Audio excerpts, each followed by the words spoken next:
vamos a comenzar la primera división de los tipos de mente, que es la división en 7. Luego mañana vamos a ver las divisiones en 2, de la cual la más extensa es la división entre mente principal y factores mentales, que son 51. Entonces hoy vamos a ver los 7 tipos de percepciones que hay según esta escuela. Y la primera es la percepción directa. Entonces, para esta escuela, la percepción directa es una cognición correcta, no conceptual. Correcta quiere decir que es incontrovertible, es decir, que no puede ser negada, que corresponde a la realidad convencional, por lo menos. Y no conceptual quiere decir que no hay una conciencia discriminante, es decir, que no hay conceptos, solamente la mera percepción. Y para este tipo de conciencia,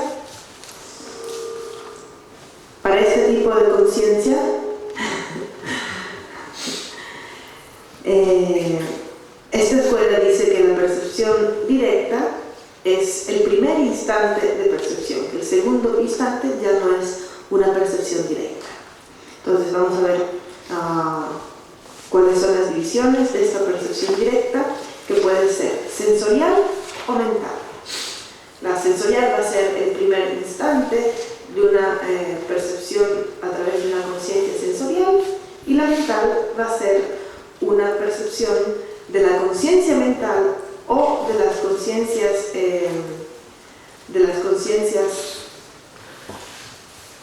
de los sentidos o de los objetos mentales. Entonces vamos a ver la primera división. Tenemos percepción directa sensorial, cuya definición es una cognición correcta, no conceptual, ¿cierto?, que surge de su propia condición dominante característica, una facultad sensorial. Y vimos que la condición dominante era siempre una facultad sensorial. Entonces, obviamente tenemos 5 tipos de percepciones directas, sensoriales, y sus objetos van a ser los objetos de los sentidos.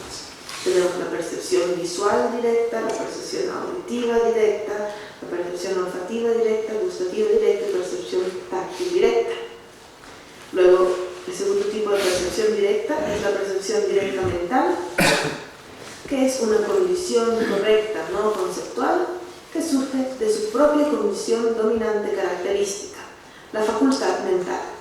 Entonces, la conciencia mental tiene esta percepción directa de los objetos de los sentidos y también de los objetos mentales. Por eso se divide en percepción directa mental, basada en facultades sensoriales, materiales, ¿cierto?, y percepción directa mental no basada en facultades sensoriales, materiales.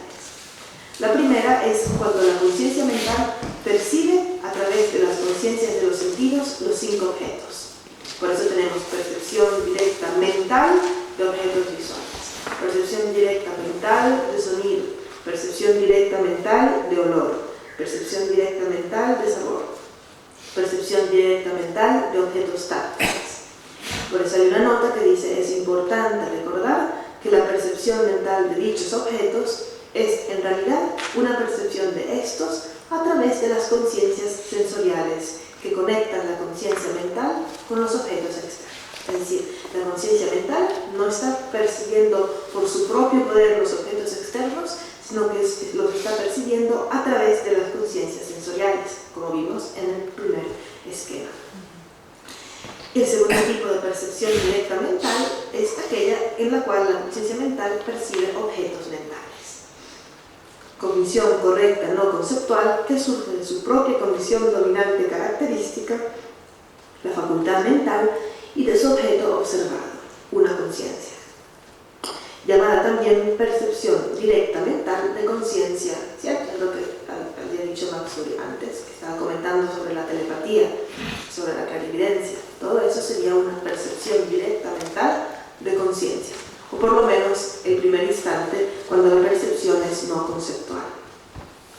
Luego tenemos el segundo tipo de percepción directa, El tercer tipo es la percepción directa del autoconocedor, para los que creen en esta mente que acompaña a todas las mentes, que se llama autoconocedor, que sería una cognición correcta no conceptual que aprehende el aspecto de una conciencia. Y luego tenemos la percepción yógica directa. Cuando decimos yógica, recuerdan que habíamos hablado del significado de la palabra, de hecho, yoga, que es la que se utiliza para el sendero de la preparación. Dijimos que la traducción más correcta sería el sendero de la unión en lugar al sendero de la preparación, porque la palabra Neljo es yogin y yor es yoga en tibetano. Y eso quiere decir unión en particular porque es la unión de calma mental y visión profunda. Entonces, una percepción yógica, cuando hablamos de una percepción yógica directa o no conceptual, es cualquier percepción correcta que surge de la unión de calma mental y visión profunda. Pero en este caso es como todavía más superior, ¿cierto? Es superior porque es de un ser árido, es decir, es de un ser que ha percibido directamente la realidad última. Entonces, la cognición suprema en el continuo de un ser área que es correcta, no conceptual y que surge en base a su propia condición dominante característica, la unión combinada de calma mental y visión profunda. Entonces, esto sería ya una percepción directa muy elevada, ¿cierto? Y tendría como objeto de observación la vacuidad, porque es un ser área, es decir, está en el sendero de la visión en adelante. ¿Hay alguna pregunta sobre la percepción directa? Bueno, está bastante claro, porque las únicas características que tiene es que no es conceptual, que puede ser de la mente, de los sentidos, bueno, del autoconocedor o superior, en el sentido de la cognición yógica, que deriva de la unión de calma mental y visión profunda de un ser área, pero no tiene mayores características. Una de las características de la percepción directa es que el objeto aparente y el objeto enfocado, ¿cómo serán? ¿Cómo creen que son el objeto aparente y el objeto enfocado dentro de una percepción directa? ¿Son concordantes, discordantes? Concordantes. Concordantes, claro. Exacto, son idénticos. Por eso, dentro de las definiciones, siempre tenemos cognición correcta, no conceptual. Entonces, no conceptual quiere decir que no hay objeto discriminado, no hay mente conceptual. Y correcta quiere decir que son concordantes los dos objetos, aparente y enfocado. Muy bien. Perfecto. Entonces pasamos al segundo tipo de mente, que es, a ver, ¿qué querrá decir? Inferencia. Cognición determinativa. ¿Qué quiere decir determinativa? Lo vimos en la primera página.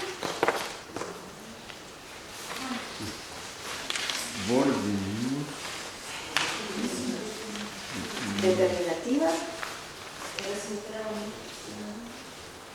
Que discrimina muy bien con los conceptos. Entonces, esta inferencia es un tipo de mente conceptual.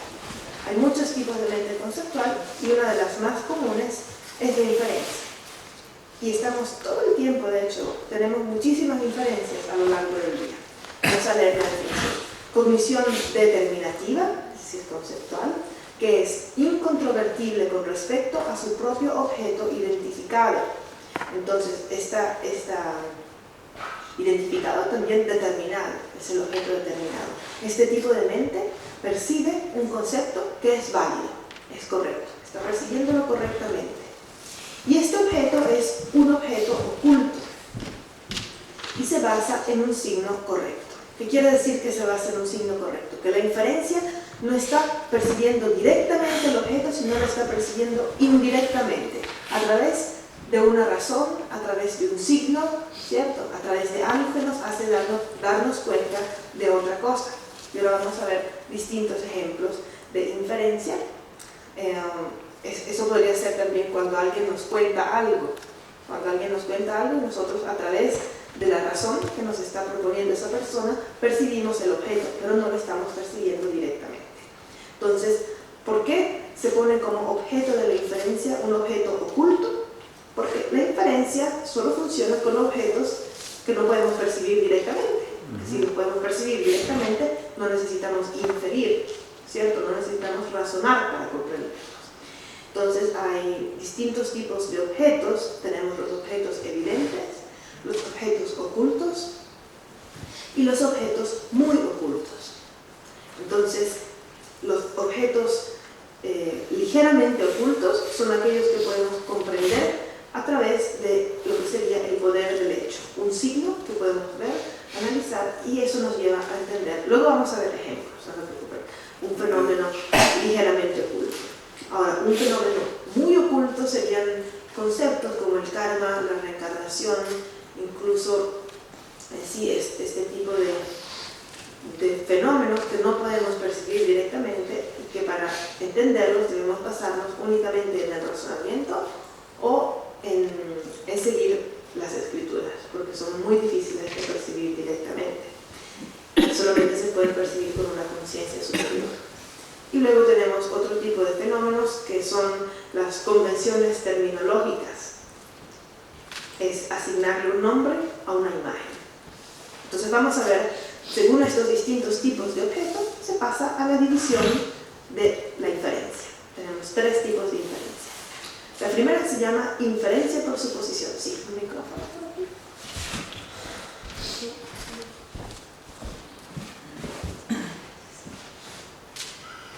Pero dices que habían objetos evidentes, ocultos y muy ocultos. Sí. Dentro de los ocultos estaban las convenciones terminológicas y los ligeramente ocultos, en una subdivisión de los ocultos. Bueno, sí, las convenciones terminológicas se pueden poner dentro de los objetos ocultos. Ocultos, ligeramente ocultos, es como lo mismo. Tienes dentro de los ocultos, muy ocultos y ligeramente ocultos. ¿Cierto? Solo es evidente y oculto. Y dentro de los ocultos, Ligeramente ocultos y muy ocultos. Sí. y las convenciones terminológicas vendrían a ser ligeramente ocultos. Es que sería como fuera de los objetos ocultos, o podrías incluirlo dentro de los objetos ocultos, pero como una categoría aparte. Ni ligeramente oculto, ni muy oculto. Objeto oculto, conversión terminológica. Gracias.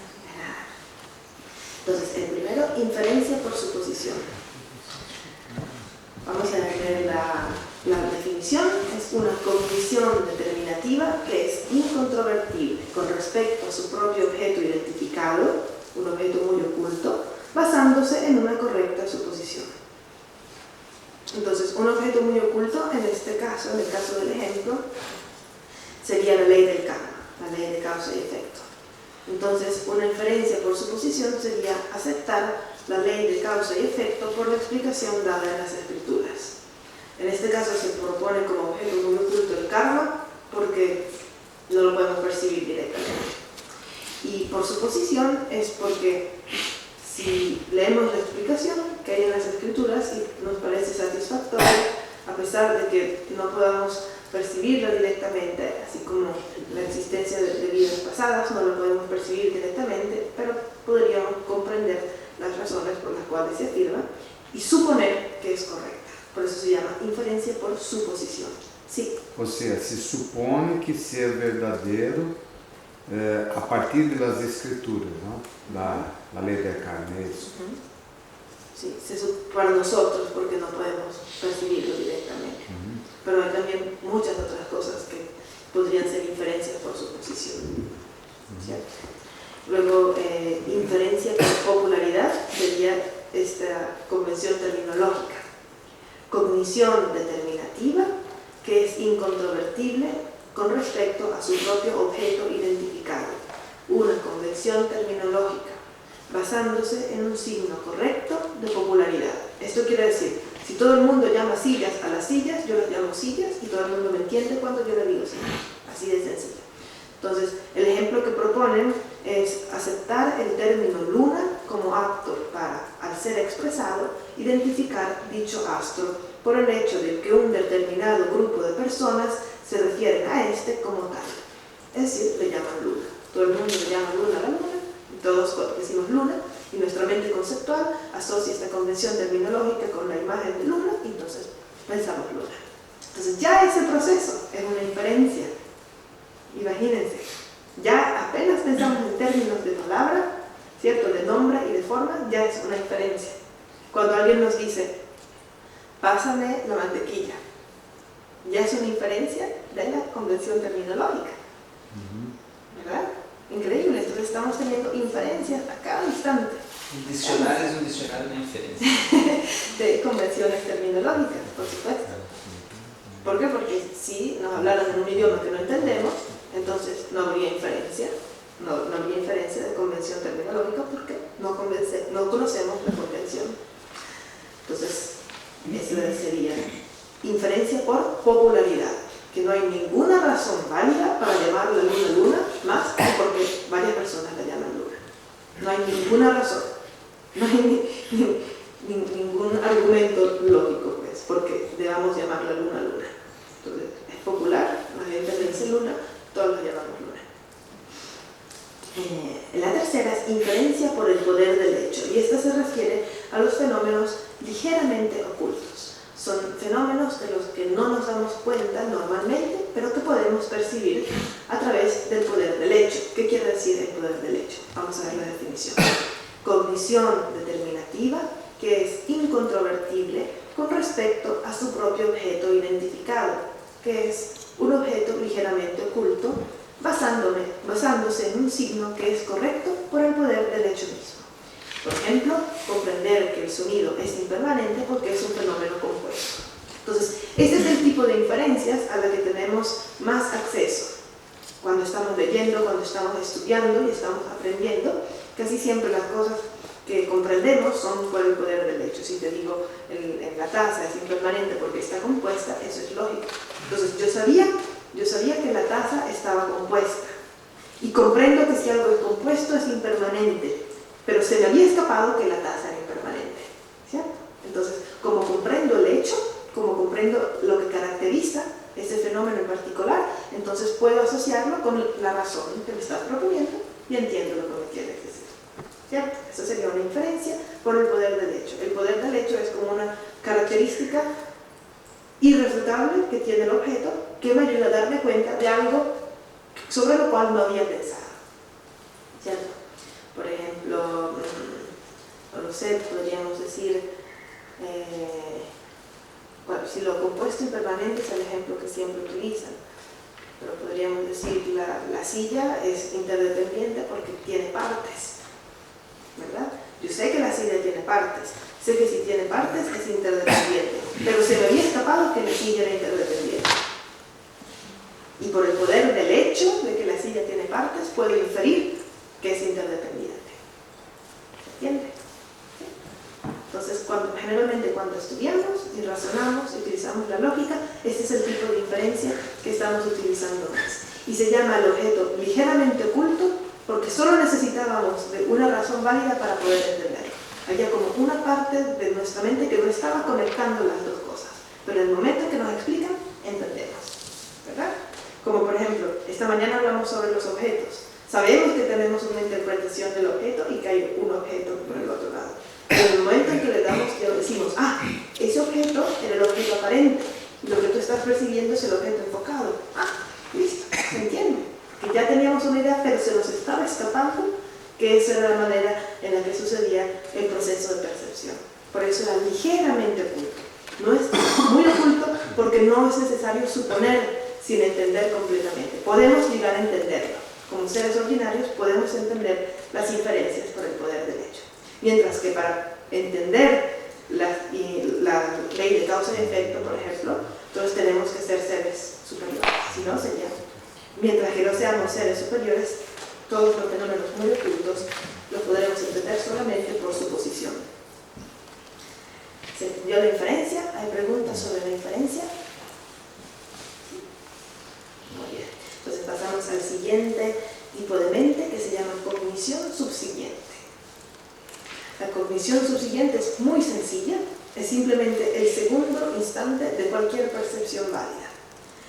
Es una conciencia que no es una cognición válida y que inducida por la cognición válida que la precede, percibe lo que ésta haya percibido.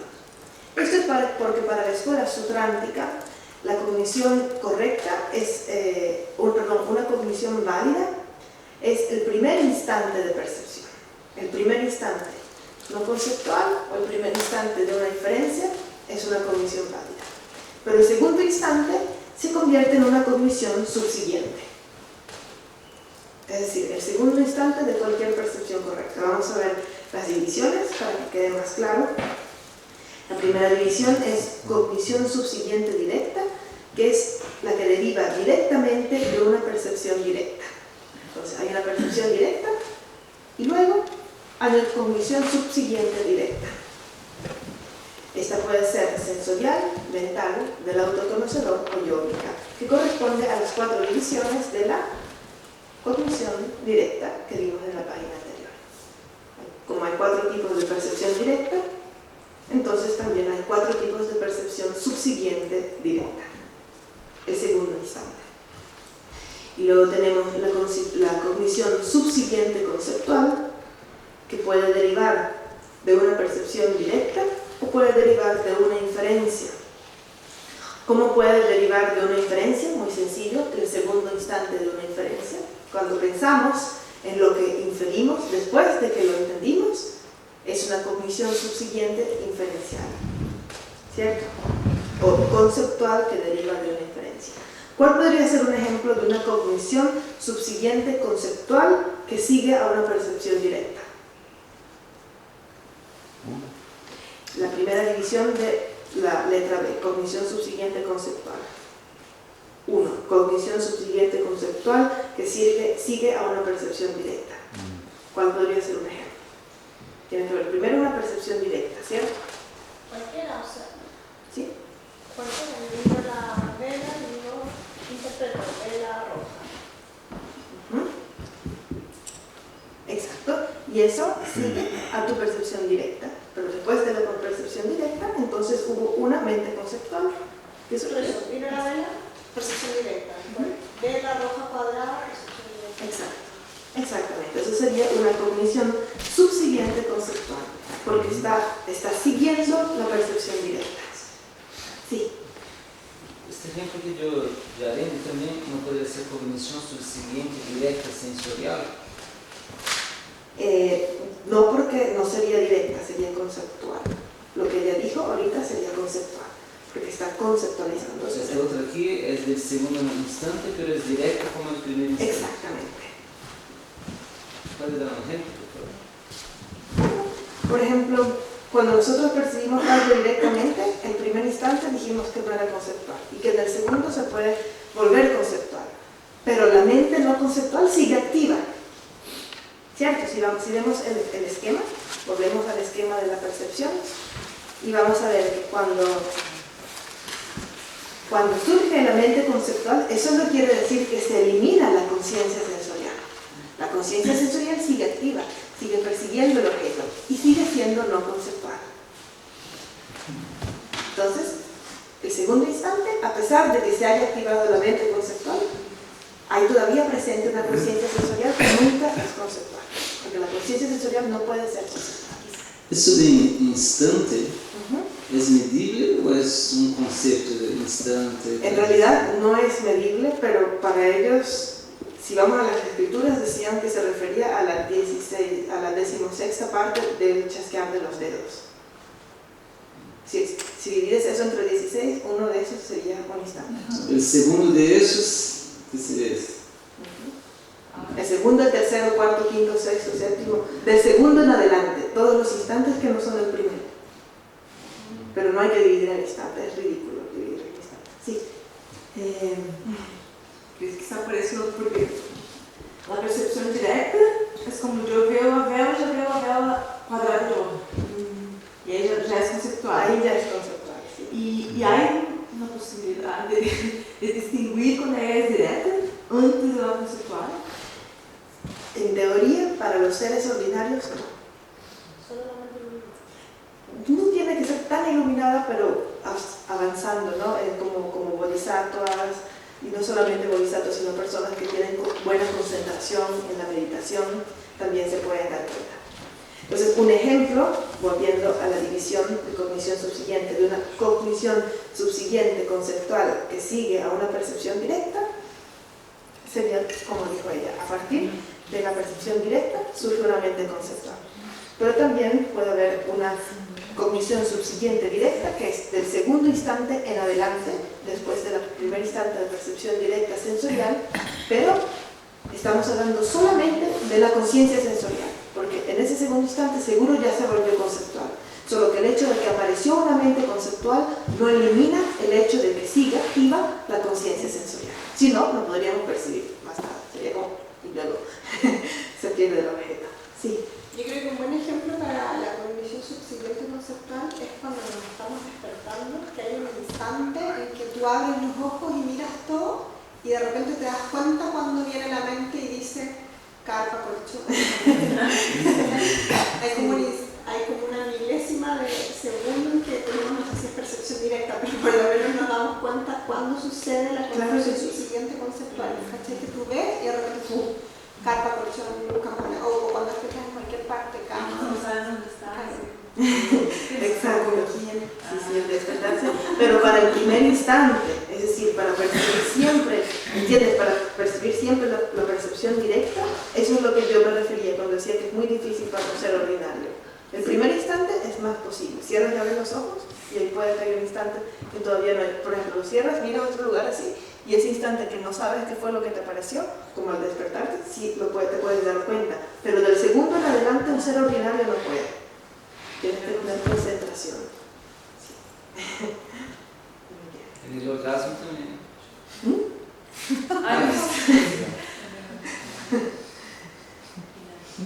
Suposición y creencia. ¿Cuál será la diferencia entre una suposición y una cognición subsiguiente? ¿Quieres comentar algo?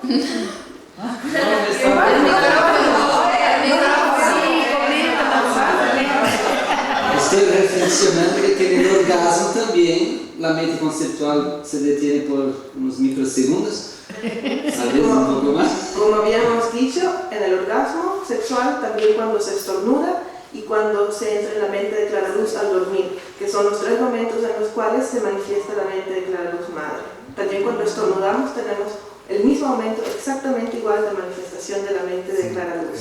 O sea que este hábito de algunas culturas de ponerse un polvo acá para estornudar es una forma de tener momentos no conceptuales.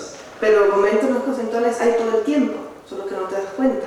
En este momento tienes cientos de momentos no conceptuales. Todos los colores, formas que estás percibiendo a los lados, de los cuales no estás pensando. Todos los sonidos que vienen de afuera, que no estás pensando. Todas las imágenes mentales que están viniendo a tu mente, ¿cierto? Pero que no se estás enfocando en las mismas.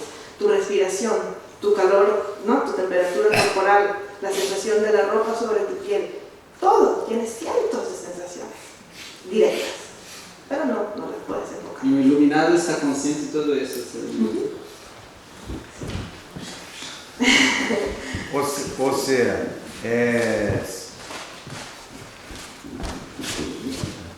Ou seja, nós outros, mesmo que antes de iluminarmos, grande parte, é uma só parte que enfocamos a atenção, estamos conceptualizando, que toda a restante que percebe nossa mente, que é imensa, já é não conceptual.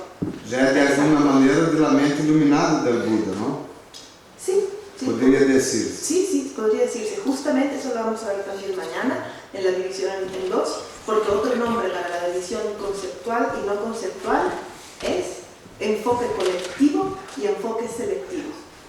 Entonces el Buda tiene un enfoque colectivo y nosotros también. Apenas abrimos los ojos, tenemos una visión total, ¿cierto?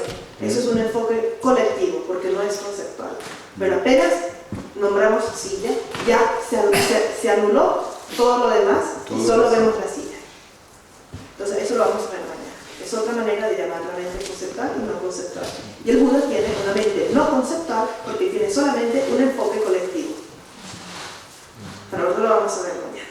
Volvamos a la suposición o creencia.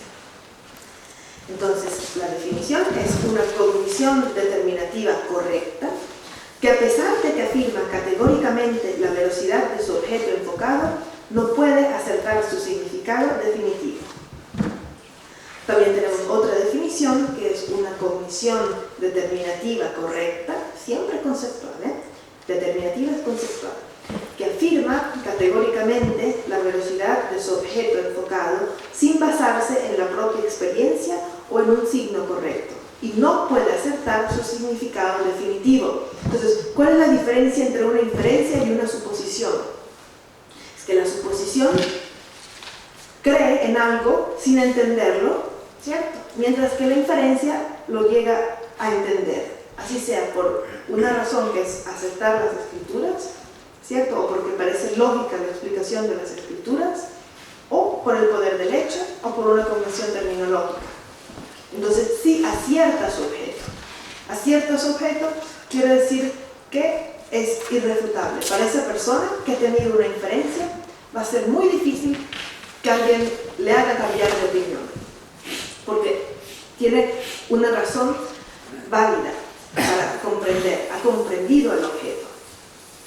Pero la suposición o la creencia, como dice la definición, no puede acertar el significado definitivo del objeto enfocado. Vamos a ver los ejemplos. La primera es suposición sin razón. Por ejemplo, creer que el sonido es impermanente, lo cual es correcto. El sonido es impermanente, sin basarse en ninguna razón. A veces alguien puede que crea en algo que es correcto, pero sin razón. Entonces, en ese caso es una creencia, porque no tiene una base sólida, ¿cierto? No hay ninguna razón, pero la persona tiene una creencia que está relacionada a un objeto correcto. Entonces, otro ejemplo sería una suposición que no acierta la razón. El ejemplo es aceptar que el sonido es impermanente basándose en el hecho de que es un fenómeno compuesto, pero sin estar seguros de que todo fenómeno compuesto es necesariamente impermanente. Es decir, esta creencia es cuando la persona acierta una parte, pero no completamente toda la razón. Como habíamos dicho antes, la persona podría darse cuenta de que la silla tiene partes, pero no se da cuenta de que si tiene partes es necesariamente interdependiente. Entonces ella cree que es interdependiente porque tiene partes, pero no ha hecho la conexión mental de que si algo tiene partes debe ser necesariamente interdependiente. Entonces es una creencia, porque falta esa conexión lógica dentro de su mente. Y la tercera sería suposición en base a una razón falsa. Es decir, cuando algo cree en algo que está correcto, su creencia es correcta, pero la razón es absurda. Entonces es una creencia, porque está basado en algo que podría ser refutable, porque la persona no tiene una razón válida. El ejemplo es creer que el sonido es impermanente por el hecho de que existe. ¿Se entendió esto? Por ejemplo, yo creo que, el fuego quema porque existe. Eso es absurdo, porque no todo lo que existe quema. ¿Me explico? Entonces mi razón no es válida para creer que el fuego quema, pero el fuego sí quema. Entonces es una creencia correcta. La razón no es válida. También si yo creo que el fuego quema sin razón, entonces seguiría siendo una creencia, porque no estoy razonando, no estoy entendiendo nada, pero estoy creyendo. Esos serían como los tipos de creencia. Ahora, un punto importante sobre la suposición o la creencia es que el objeto de creencia siempre es correcto. Cuando creemos en algo que no existe, eso ni siquiera se llama creencia, se llamaría superstición, ¿cierto? Cuando creemos, ¿sabes? El objeto de la suposición o creencia correcta siempre debe ser un objeto que es convencionalmente correcto. ¿Me explico? Si yo tengo una falsa creencia, entonces eso no es una creencia. Por ejemplo, si creo en la existencia de un Dios creador, para el budismo, creer en la existencia de un Dios creador es una conciencia equívoca, no es una creencia. La creencia tiene que ser correcta con respecto a su objeto, aunque tenga una razón falsa, aunque no tenga razón, aunque la razón no sea completamente comprendida por el sujeto. ¿Se entendió? Creencia. Sí. Todas las religiones que tienen esas cosas que tienen, ¿cómo se llama? Dogmas. Sí. Estaría acá, ¿no? No, porque esos dogmas serían conciencias equívocas. ¿No son suposiciones sin razón o con razón falsa? Vamos a ver la definición. Sí. ¿Cierto?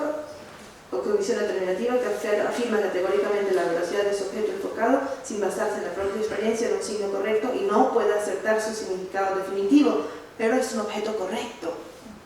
Tiene que ser un objeto correcto. Si el objeto es incorrecto, ni siquiera entra en la categoría de suposición.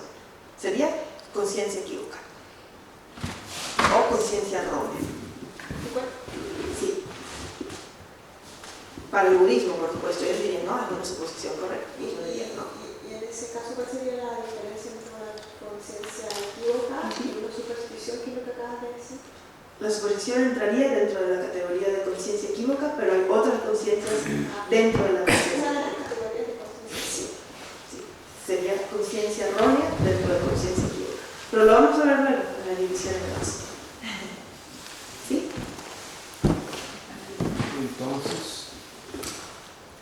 Entonces el objeto de creencia siempre es correcto convencionalmente. Exacto. E, por lo tanto, toda crença falsa não é uma crença. É o que? O que poderia chamar? Conciencia errónea. Consciência errônea.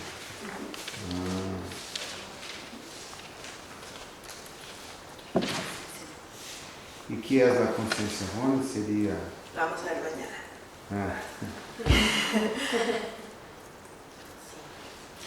Pero la conciencia errónea está equivocada con respecto a su objeto enfocado. ¿Recuerdan el objeto aparente y el objeto enfocado? Entonces, cualquier falsa creencia está equivocada con respecto al objeto enfocado. Es decir, hay una discrepancia entre el objeto aparente y el objeto enfocado. Mientras que la mente conceptual ya de una está equivocada con respecto al objeto aparente. Pero eso lo vamos a ver mañana. El siguiente simplemente. ¿Preguntas sobre esta? Sí.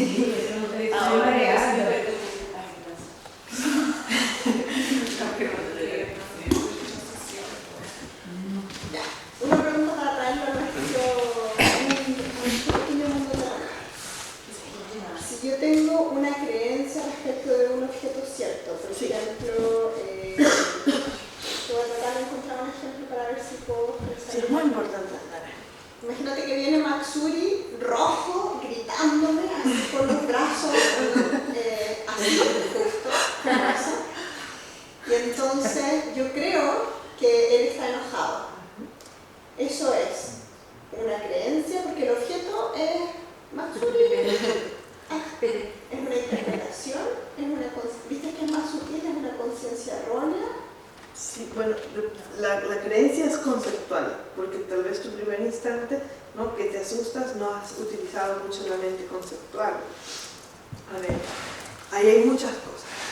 Hay una percepción directa. Luego hay una percepción directa subsiguiente, porque tu percepción directa continúa. Luego hay una cognición subsiguiente conceptual, porque comienzas a conceptualizar sobre él. Luego, yo no diría que hay ninguna inferencia, porque él no es un objeto oculto, ni un objeto ligeramente oculto, ni muy oculto, ni una convención terminológica, no está hablando, está gritando, ¿cierto? Entonces, a ver, podría haber una creencia, no sé, podría ser una creencia en base a una razón falsa, pero no es totalmente falsa, porque sí te está dando, ¿cierto? Te está dando una razón para pensar que él está enojado contigo. Entonces sería más que todo una mente conceptual interpretando la situación, pero yo no diría exactamente que es una inferencia, porque no estás comprendiendo nada, ¿verdad? No estás comprendiendo ningún objeto de razonamiento, estás solamente interpretando. Sería simplemente una mente conceptual. Yo no lo llamaría inferencia, no lo llamaría... Sí, pero yo solo tuve esa imagen. No sé si está enojado, puede ser que le esté celebrando, que esté súper emocionado, puede ser, no sé, ¿entiendes lo que te digo? No, solamente tengo la imagen y luego viene mi historia o mi interpretación acerca de lo que yo creo. Tengo un objeto que es verdadero, él es él, digamos, no me lo estoy inventando, pero la historia de mi mente, o sea, mi mente me está contando una historia. ¿Eso qué les parece? ¿Es una creencia? No, no es una creencia porque no estás entendiendo nada en particular. ¿Entiendes? No es como un acto de razonamiento, es solo un momento de percepción. Entonces yo diría que simplemente una percepción conceptual. Tiene una parte de percepción directa, que es cuando lo ves, luego tiene el objeto aparente, es él haciendo lo que está haciendo, el objeto enfocado es como tú lo percibes, ¿cierto? Te parece que está como agresivo, y luego tienes el objeto determinado, que es tu mente conceptual, que bla, bla, bla, bla, bla, te cuenta algo sobre él. Pero yo no lo llamaría creencia. Como seria entonces se colocar una creencia nessa situação? Es que él no es una razón, ¿entiendes? Para tener una creencia necesitas una razón conceptual. Ya, yo pongo otro ejemplo, por ejemplo. Yo creo que soy mujer.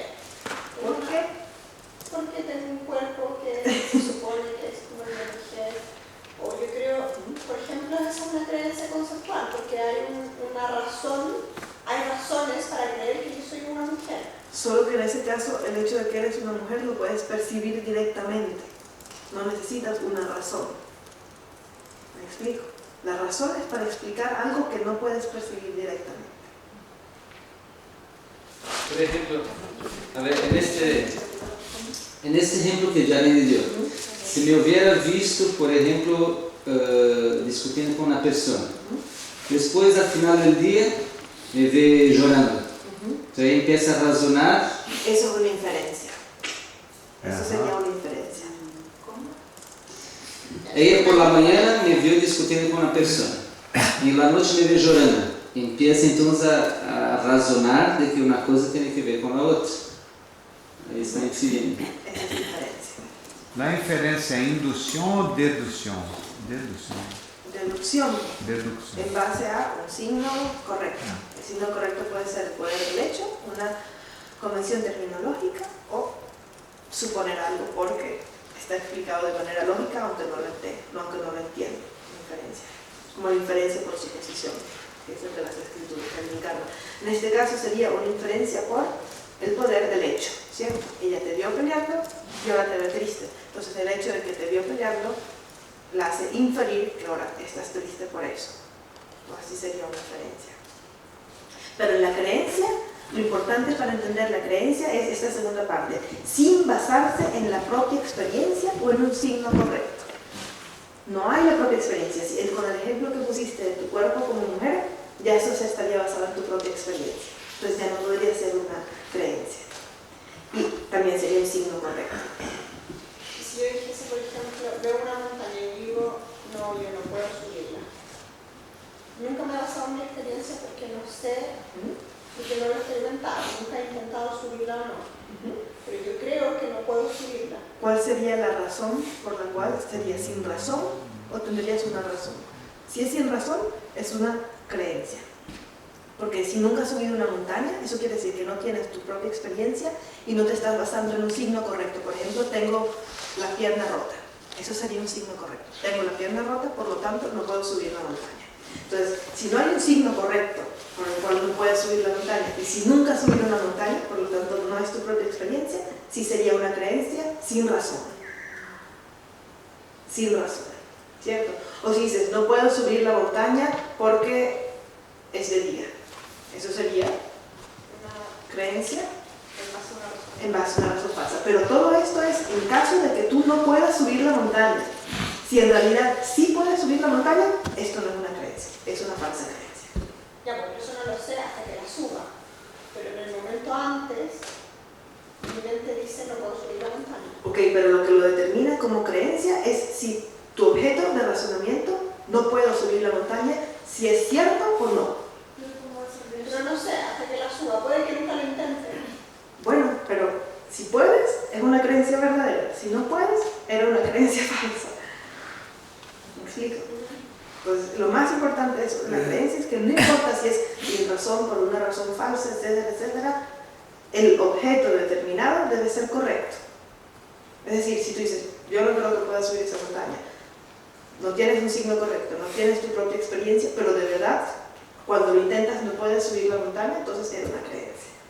Si sí puedes subir la montaña, no era una creencia, era una mente errónea. ¿Sí? ¿Cuántos tipos de mente no se manifiestan todo el tiempo? En el segundo curso, la síntese fue que la realidad convencional y la realidad última eran una sola. Entonces eso nos trajo para una cuestión de unidad bastante, a través de la lógica, fomos chegando pouco a pouco a uma coisa intangível e muito mais profunda. Okay. E nesse acá, que todavia é muito mais complexo do que o anterior, com todas essas subdivisões e todo, hasta agora, porque eu necessito de sempre ter um sentido por detrás. Então, o sentido que eu absorvi esta hora é de que sempre o que juzga não sabe o blá blá blá, realmente não sabe o que está juzgando, para um mesmo, quanto mais para o outro.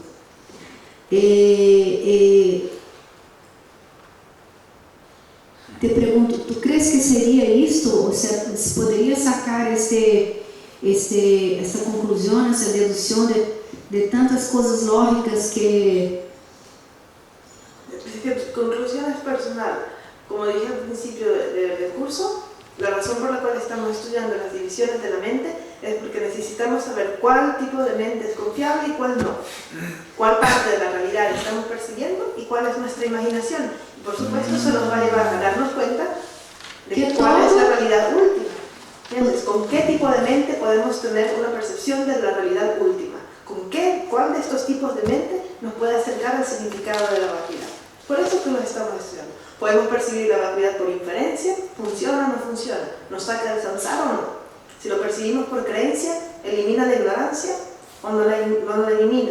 Si tenemos una cognición conceptual subsiguiente de la vacuidad, ¿sirve o no sirve? Podemos tener una percepción directa de la vacuidad. Es por eso que estamos estudiando los tipos de mente, porque eso nos va a permitir ver qué tan equivocados estamos con respecto a la realidad. Qual mente é confiável ou não? Exacto. Para nos levar à vacuidade. Exacto. Y por eso el siguiente tipo de mente es la duda. O sea, hay que pasar por todas igual que la otra. Pasamos por todas las escuelas para llegar aquel final. Y ahora lo mismo, por esto, para el final llegar que tiene que ser con la naturaleza pura.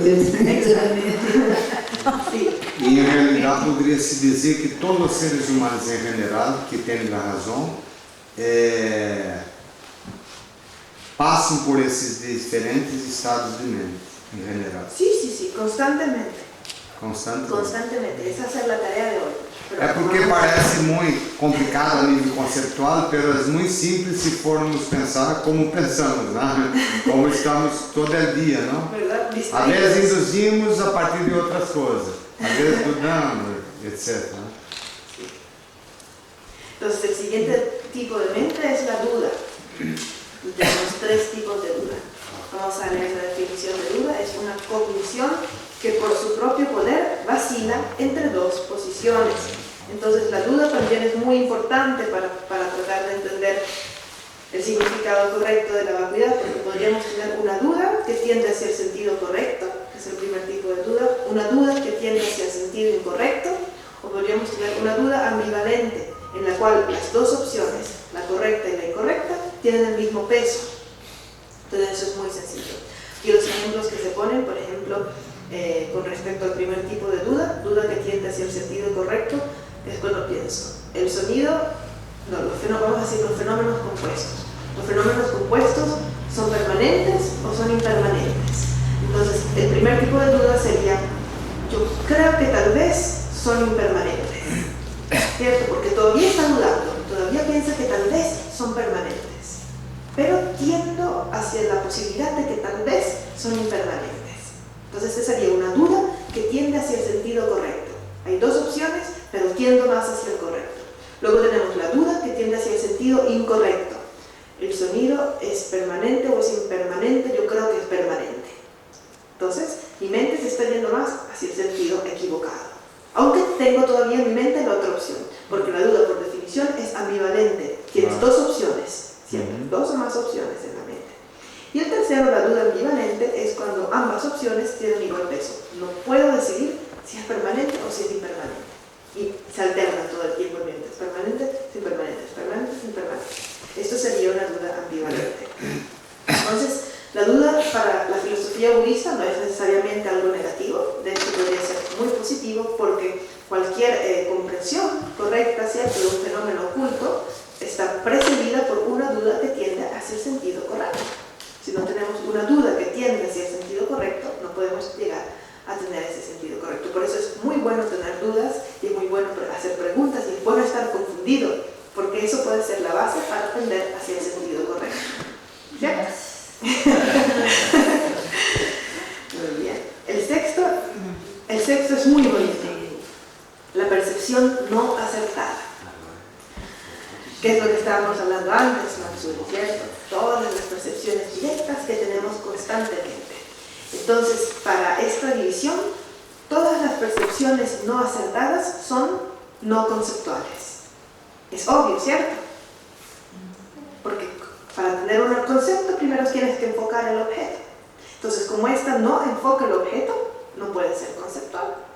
Entonces, la definición es una cognición que percibe claramente el fenómeno concreto que es su objeto enfocado, pero no puede inducir su acertamiento. Lo percibe, pero no se da cuenta. Acertamiento, ¿qué es? Certeza, seguridad. No puede decir, lo estoy percibiendo, no sabe que lo está percibiendo. ¿Cierto? Entonces, de estos tenemos cientos y miles constantemente, a través de todos los sentidos. Y la dividen en tres: percepción sensorial no acertada, que viene de los sentidos; percepción mental no acertada, todo lo que tiene que ver con la conciencia mental; y percepción no acertada del autoconocedor, que es esta mente adjunta a todas las mentes en la que cree la escuela sutrántica, pero que los demás no creen. Luego tenemos la conciencia errónea, que es una cognición equivocada con respecto a su objeto enfocado. Hay un objeto aparente y luego el objeto enfocado está totalmente equivocado. ¿Cómo? El árbol que parece una persona, ¿cierto? Entonces, esta conciencia errónea puede ser de dos tipos: conceptual o no conceptual. Conceptual, en el caso del ejemplo del árbol, sería cuando pienso es una persona, ¿cierto? Cuando este pensamiento viene a mi mente, hay una persona en la montaña. Entonces es una conciencia errónea conceptual. Pero el instante antes de que surja mi mente conceptual, cuando ya me pareció una persona, ya es una conciencia errónea no conceptual. ¿Se entendió? ¿Sí? El instante antes de que comience a bla bla bla, cuando solo la apariencia me sugiere que es una persona, tiene solamente la apariencia de una persona, antes de que surja la mente conceptual, ya es una conciencia errónea, porque la sigo percibiendo con mis sentidos como una persona, ¿cierto? Entonces, por eso, conciencia errónea conceptual, conciencia errónea no conceptual. Esta puede ser sensorial, puede ser mental. Conciencia errónea sensorial sería esa imagen de la persona que en realidad es un árbol. La conciencia errónea mental sería cuando la conciencia mental percibe esa conciencia sensorial errónea, ¿cierto? Y luego la conceptual sería cuando digo, hay un árbol en la montaña, hay una persona en la montaña, y es en realidad un árbol. Pero hay muchas conciencias erróneas conceptuales, como las que mencionábamos antes, ¿cierto? Creer en la existencia de un Dios creador sería una conciencia errónea conceptual. Todas las ideas equivocadas que tenemos sobre la realidad y que las pensamos con conceptos, también son conciencias erróneas conceptuales. ¿Okay? Voy a leer esta última nota que dice: es importante tener presente que de la división en 7, excluyendo la conciencia errónea, los restantes 6 tipos de mente perciben un significado correcto a nivel convencional. Por ejemplo, falsas suposiciones o inferencias sobre una tesis y o razón erradas son todas mentes erróneas conceptuales, así como las cogniciones subsiguientes a estas. ¿Sí? ¿Se entendió? Entonces, la duda también percibe el significado correcto porque, aunque no la acierte, aunque esté tendiendo hacia el significado incorrecto, tiene una idea del significado correcto. ¿Cierto? ¿Preguntas?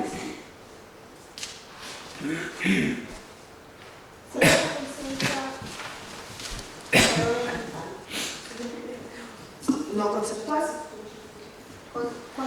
conciencia errónea mental. Esa entra dentro de la categoría no conceptual. Entonces sería una conciencia errónea mental no conceptual. Sí. Por ejemplo, ¿recuerdas? Eres el árbol y parece una persona. Entonces, si vamos de nuevo al dibujito, el primer esquema, ¿cierto? Aquí en lugar de casa tendrías el árbol. Entonces, cuando lo percibe, cuando está por aquí, es una conciencia sensorial errónea. Cuando llega aquí, a la conciencia mental, es una conciencia mental errónea. Y cuando habla bla bla bla, es una conciencia conceptual errónea.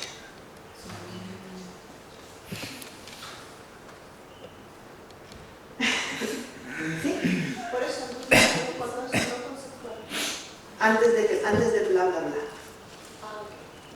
En el instante en que la conciencia mental percibe la conciencia sensorial errónea, también es una conciencia mental errónea.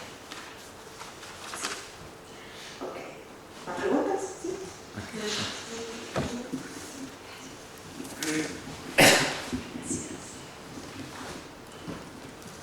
Então, a divisão em 7 de la mente, né, excluindo a consciência errônea, pero a consciência errônea pode estar tanto em la 7 ou não? Sí, la conciencia errónea es la 7. É la 7. Pero há algumas aqui que são, dizem que são corretas Todas las indiretamente. Exacto, todas las demás tienen como objeto algo que está correcto. Su objeto es correcto, de todas las demás. La directa, la inferencia, la suposición, cognición subsiguiente, duda y todas estas, y percepción no acertada, todas estas son correctas. Corretas. Son correctas. Pero Porque tienen un objeto correcto, a pesar de que la razón no sea válida, a pesar de que no se entiende el objeto, a pesar de que sean conceptuales, su objeto enfocado es correcto a nivel convencional. Todo lo que tiene un objeto equivocado es una conciencia errónea. todo lo que tiene un objeto equivocado. Sí, por ejemplo, una creencia falsa no es una creencia dentro de la división en 7, sino es una conciencia conceptual. Yo creo que el sonido es permanente, es una conciencia errónea conceptual. Todas las inferencias equivocadas, las falsas creencias, los conceptos equivocados y todas las percepciones también no conceptuales equivocadas son conciencias erróneas. De esa división en 7, todas las otras 6 tienen un objeto correcto.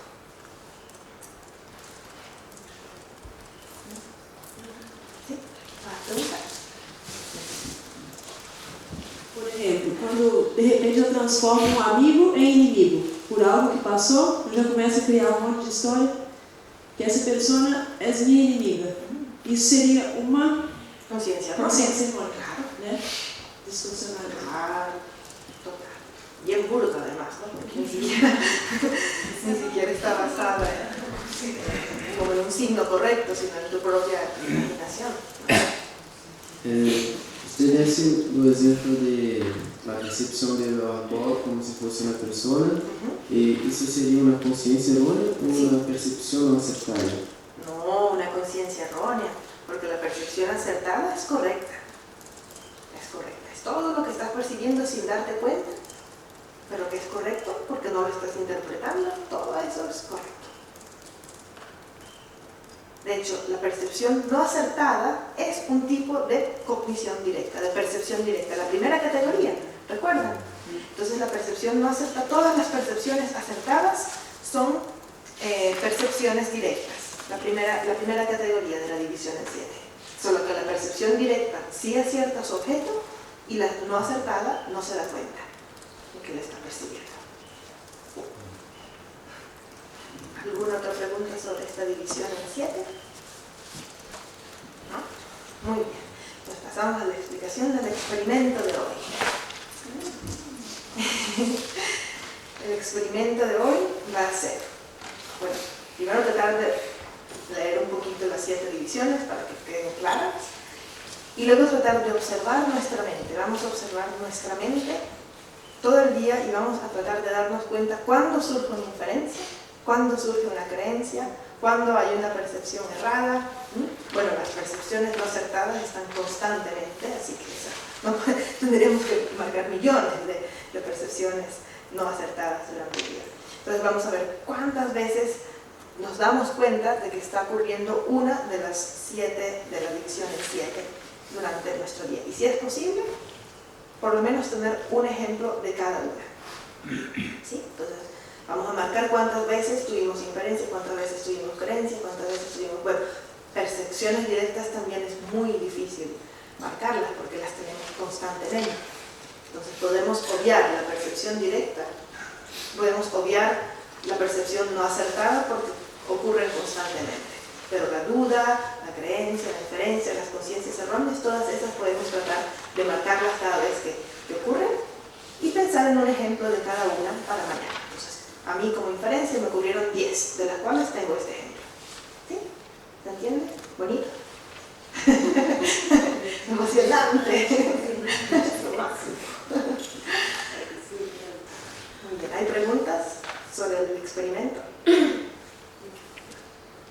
bien, entonces, que puedan preciosamente de la iluminación surgir donde no ha surgido, que donde no ha surgido pueda no degenerar, sino aumentar siempre más y más.